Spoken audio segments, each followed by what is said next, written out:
નમસ્કાર મિત્રો, જય દ્વારકાધીશ મિત્રો।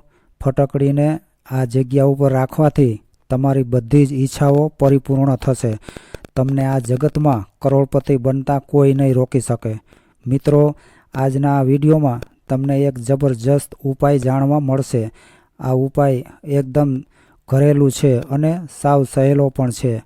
આ ઉપાયને કોઈ પણ વ્યક્તિ ગમે ત્યારે કરી શકે છે અને કોઈ પણ જાતિના લોકો, કોઈ પણ ધર્મના, કોઈ પણ સંપ્રદાયના લોકો આ ઉપાય કરી શકે છે। આ ઉપાય કરવા માટે કોઈ પણ પ્રકારનો ભેદભાવ નથી અને તમે આસાનીથી તમારા જીવનમાં આ ઉપાયને અપનાવી શકો છો। આ ઉપાય કરવા માટેનો કોઈ ચોક્કસ દિવસ નથી। આ ઉપાય તમે આજે અને અત્યારે પણ કરી શકો છો અને આવનારા દિવસોમાં તમે ગમે ત્યારે તમારી ઈચ્છા થાય ત્યારે આ ઉપાય કરી શકો છો। મિત્રો, આજના આ વિડીયોમાં તમને એક એવી વસ્તુનો ઉપાય બતાવવાનો છે કે જેનું નામ છે ફટકડી। ફટકડીથી આ ઉપાય કરવાનો છે। મિત્રો, ઘણા બધા લોકોએ ફટકડી વિશે સાંભળ્યું હશે અને જોયું પણ હશે, અને જો નથી સાંભળ્યું અને ક્યારેય નથી જોઈ તો તમે કોઈ પણ કરિયાણાની દુકાને જઈને કહેશો કે મારે ફટકડી જોઈએ છે, એટલે દુકાનદાર તરત તમને ફટકડી આપી દેશે। મિત્રો, ફટકડીને તમે તમારા ઘરમાં સ્ટોર પણ કરી શકો છો। ઘણા લોકો પાણીને સાફ કરવા માટે ફટકડીનો ઉપયોગ પણ કરતા હોય છે, પરંતુ તમે જે ઉપાય જાણવા માગો છો એ ઉપાયની સંપૂર્ણ માહિતી તમને આ વિડીયોમાં જાણવા મળશે। આ ઉપાય તમારા ઘરમાંથી નેગેટિવિટીને દૂર કરશે, તમારી જિંદગીનો દરેક પ્રકારનો પ્રોબ્લેમ દૂર કરશે। અને ખાસ વાત તો એ છે કે આ ઉપાય ફટકડીના ટોટકા પર કરવામાં આવે છે। જો તમે આ ઉપાય કરશો તો તેની કોઈ સાઈડ ઇફેક્ટ પણ નથી।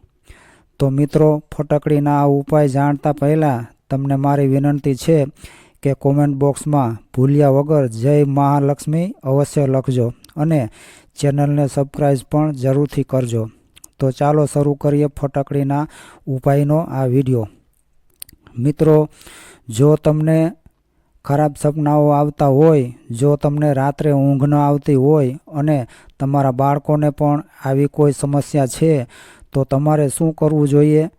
મિત્રો, તમારે એક ફટકડી લેવાની છે અને કાચના ગ્લાસમાં પાણી ભરીને તેની અંદર નાખવાની છે। જે કોઈ વ્યક્તિને ખરાબ સપનાઓ આવતા હોય, તમારું બાળક ઊંઘી ન શકતું હોય કે પછી તમને રાત્રે ઊંઘ ન આવતી હોય, તો તમારે તમારા બેડની નીચે આ ફટકડીવાળો ગ્લાસ રાખી દેવાનો છે। જો આ ઉપાય તમે તમારા માટે કર્યો છે તો સવારે ઉઠીને તમારે તમારા માથા ઉપરથી 3 વખત આ ગ્લાસ ઉતારી લેવાનો છે। અને જો કોઈ બીજા માટે કર્યો છે અથવા તો તમે તમારા બાળક માટે કર્યો હોય તો તેની ઉપરથી તમારે 3 વખત આ ગ્લાસને ઉતારી લેવાનો છે। માથા પરથી ગ્લાસ 3 વખત ઉતાર્યા પછી તમારે આ પાણીને બાથરૂમમાં જઈને ફેંકી દેવાનું છે। આવું તમારે કન્ટિન્યુ 3 દિવસ સુધી કરવાનું છે અને 3 દિવસ પછી તમે ખુદ જાતે અનુભવ કરી શકશો કે આ ઉપાય કરવાથી તમને ખરાબ સપનાઓ આવતા 100% બંધ થઈ જશે અને તમને ઊંઘ પણ સારી રીતે આવશે।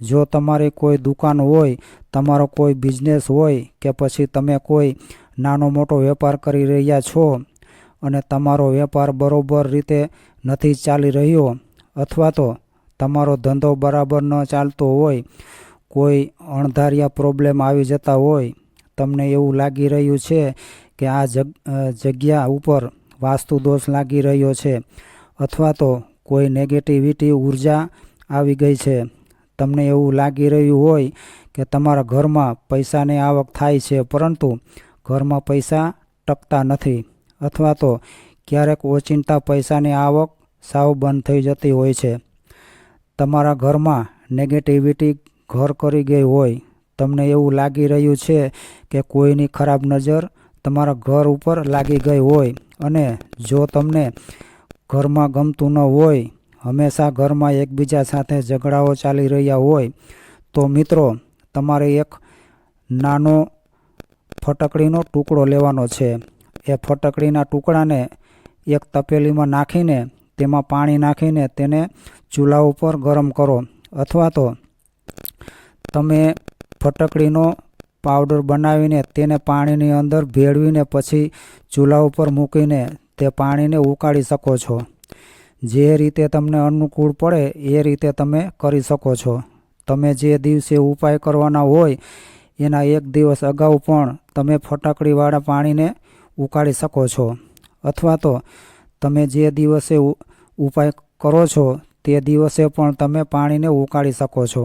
જો આ ઉપાય તમે ઓફિસમાં કરવા જઈ રહ્યા છો તો તમારે એક દિવસ પહેલાં જ પાણીને ગરમ કરી લેવું જોઈએ.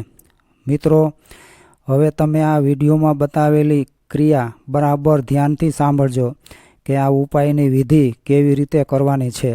મિત્રો, સૌથી પહેલાં તમારે તેમાંથી થોડું પાણી લેવાનું છે અને જ્યારે તમે ઘરમાં અથવા તો ઓફિસમાં પોતા મારો છો ત્યારે પાણીથી અડધી ભરેલી જે પોતા મારવાની ડોલ હોય એ ડોલની અંદર તમારે આ ફટકડીવાળું પાણી ભેળવી દેવાનું છે. અને જો તમે આવું નથી કરવા માગતા તો તમારે પાણીની બોટલ ભરી લેવાની છે, એટલે કે સ્પ્રે હોય એની બોટલ ભરી લેવી અને પછી તમારા ઓફિસની અંદર અથવા તો તમારા ઘરની અંદર બધી જગ્યાએ સ્પ્રે મારવો જોઈએ. અને જો તમે આવું પણ નથી કરવા માગતા તો તે પાણીને હાથમાં લઈને આખા ઘરમાં કે ઓફિસમાં છાંટી શકો છો. મિત્રો, આ વિડીયોમાં તમને 3 વિકલ્પો બતાવવામાં આવ્યા છે. આ 3 વિકલ્પોમાંથી તમે કોઈ પણ કરી શકો છો, પરંતુ તમારે એક વાત ખાસ ધ્યાનમાં રાખવાની છે કે તમે જ્યારે આ ઉપાય કરો છો ત્યારે તમારે કન્ટિન્યુ 3 દિવસ સુધી આ ઉપાયને કરવાનો છે. વચ્ચે એક પણ દિવસ પણ તમારે ચૂકવાનું નથી, નહીંતર ઉપાય ફેલ થઈ શકે છે.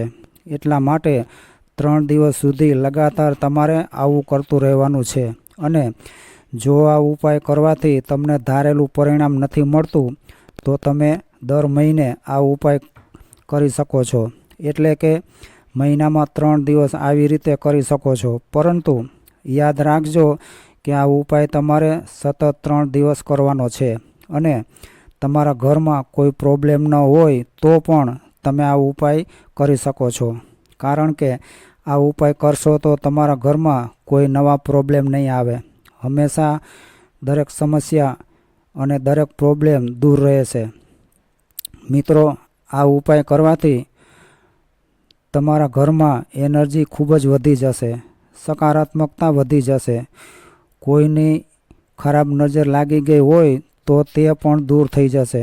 હવે આપણે મુશ્કેલીઓની વાત કરીએ. મિત્રો, તમારા જીવનમાં મુશ્કેલી આવતી હોય તો તમારે શું કરવું જોઈએ? આ ફટકડીનો ઉપાય કેવી રીતે કરી શકાય તે હવે આપણે જાણીશું. જો તમારા ઘરની અંદર ઘણા બધા પ્રોબ્લેમો આવી રહ્યા હોય કે પછી તમને ધન સંપત્તિને લઈને કોઈ પ્રોબ્લેમ હોય કે પછી તમને પૈસા તો આવતા હોય પરંતુ ખર્ચ વધારે થઈ જતો હોય, અથવા તો તમારા પૈસા કોઈને તમે આપ્યા હોય અને તમારા પૈસા તે પાછા ન આપતા હોય, અથવા તો તમારા ઘરમાં પૈસા જ ના આવતા હોય, અથવા તો ધન સંપત્તિને લઈને કોઈ પણ પ્રોબ્લેમ તમને સતાવી રહ્યો હોય, તો તમારે શું કરવું જોઈએ? તમારે એક કાચનું વાસણ લેવાનું છે. કાચના વાસણની અંદર તમારે એક ફટકડીનો ટુકડો નાખી દેવાનો છે. હવે તમારે તે વાસણને તમારા ઘરની ઉત્તર દિશા તરફ રાખી દેવાનું છે. આ વાસણને તમારા ઘરના કોઈ પણ ખૂણામાં સંતાડીને રાખી શકો છો, અથવા તો તમે કોઈ એવી જગ્યાએ રાખો કે આ વાસણ કોઈને પણ ન દેખાય એવી જગ્યાએ સંતાડીને પણ તમે રાખી શકો છો. અને તમે તમારા ઘરમાં કોઈ ઉચ્ચ સ્થાન ઉપર પણ ત્યાં પણ તમે રાખી શકો છો. મિત્રો, આ ઉપાય તમે ગમે ત્યારે કરી શકો છો, કોઈ પણ દિવસે, કોઈ પણ વારે, કોઈ ટાઈમ લિમિટ નથી. પરંતુ એક વાતનું તમારે ખાસ ધ્યાન રાખવાનું છે કે આ ઉપાય જ્યારે પણ તમે કરો ત્યારે તારીખ જોઈ લેવાની. કન્ટિન્યુ તમારે 1 મહિના સુધી આ ઉપાય કરવાનો રહેશે. એટલે કે 1 મહિના સુધી તે વાસણને તમારે તમારા ઘરમાં ઉત્તર દિશા તરફ રહેવા દેવાનું છે. હવે જ્યારે 1 મહિનો પૂરો થઈ જાય ત્યારે તમારે તેમાંથી ફટકડી લઈ લેવાની છે અને તે ફટકડીને તમારે આસપાસ કોઈ નદી હોય અથવા તો તમારા ઘરની આસપાસ કોઈ વહેતું પાણી હોય ત્યાં જઈને તમારે તેને પધરાવી દેવાની છે. અને જો તમને આવું કોઈ વહેતું પાણી નથી મળતું તો તમારે કોઈ એવી જગ્યાએ જવાનું છે જ્યાં કોઈ ન હોય, સુમસામ જગ્યા હોય, ત્યાં જઈને આ ફટકડીના ટુકડાને ફેંકી દેવાનો છે. હવે આપણે વાત કરીએ પારિવારિક સંબંધની. મિત્રો, તમને તમારા પરિવારના કોઈ સભ્યને લઈને કોઈ પ્રોબ્લેમ આવી રહ્યા હોય, પતિ પત્નીના સંબંધમાં તિરાડ પડી ગઈ હોય, મા બાપ સાથે અણબનાવ હોય કે પછી ઘરના કોઈ બીજા સભ્ય સાથે મનમેળ ન હોય, તમારા અને મા બાપ વચ્ચે ઝઘડાઓ થઈ રહ્યા હોય અથવા તો પતિ પત્ની વચ્ચે ઝઘડાઓ થઈ રહ્યા હોય, તમારા કોઈ સંબંધી સાથે તમારો ઝઘડો થયો હોય કે પછી તમારા ઘરની અંદર નાની નાની વાતને લઈને ઝઘડાઓ થઈ જતા હોય અને તમને એવું લાગતું હોય કે લોકો સાથેના તમારા સંબંધ દૂર થઈ જઈ રહ્યા છે અથવા તો તમને એવું લાગી રહ્યું છે કે તમારી પત્ની અથવા તો તમારો પતિ તમારાથી દૂર જઈ રહ્યો છે, તો તમારે શું કરવાનું છે? અમે જે કહીએ તે ઉપાય તમારે કરવાનો છે. સૌથી પહેલાં તમારે કાચનું વાસણ લેવાનું છે, એટલે કે કાચનો વાટકો લેવાનો છે અને તેની અંદર તમારે 2 ફટકડીના ટુકડા નાખવાના છે. પહેલા ઉપાયમાં આપણે ફટકડીનો એક ટુકડો નાખ્યો હતો. હવે આ બીજા ઉપાયમાં તમારે ફટકડીના 2 ટુકડા નાખવાના છે. પછી તમારે આ વાસણને દક્ષિણ દિશા તરફ રાખવાનું છે. પહેલા ઉપાયમાં આપણે ઉત્તર દિશા તરફ રાખ્યું હતું. આ ઉપાયમાં તમારે દક્ષિણ દિશા તરફ રાખવાનું છે. હવે અહીં તમારે એક વાતનું ખાસ ધ્યાન રાખવાનું છે કે ફટકડીના તમે કોઈ પણ સાઈઝના ટુકડા રાખો, પરંતુ તમારે એ ટુકડા એક સરખા રાખવાના છે. ફટકડીના બંને ટુકડાઓ એક સરખા હોય તે ખાસ ધ્યાન રાખવાનું છે. હવે અમે જે પ્રમાણે કહ્યું તે પ્રમાણે તમારે 1 મહિના સુધી ત્યાં જ ફટકડીને રહેવા દેવાની છે, એટલે કે દક્ષિણ દિશા તરફ રહેવા દેવાની છે. 1 મહિના પછી તમારે કોઈ નદીમાં જઈને અથવા તો સુમસામ જગ્યા ઉપર જઈને તે ફટકડીને ફેંકી દેવાનું છે. મિત્રો, આ ઉપાય 100% કારગર છે. આ ઉપાય કરવાથી તમારે તમારા ઘરમાં જે ઉપર પ્રમાણે પ્રોબ્લેમ બતાવ્યા તે બધા જ પ્રોબ્લેમ દૂર થઈ જશે. તમારા ઘરમાં લક્ષ્મીજીનો વાસ થશે. તમારા ઘરમાં સંપત્તિને લઈને, ધન સંપત્તિને લઈને કોઈ પણ પ્રોબ્લેમ તમને ક્યારેય નહીં સતાવે. તો મિત્રો, આ હતા ઘણા બધા એવા ફટકડીને લગતા ઉપાયો. જો તમને આ વિડીયો ગમ્યો હોય તો વિડીયોને લાઇક, શેર અને ચેનલને સબસ્ક્રાઈબ કરી કોમેન્ટમાં જય મા લક્ષ્મી લખવાનું ભૂલતા નહીં. જય મા લક્ષ્મી, જય દ્વારકાધીશ.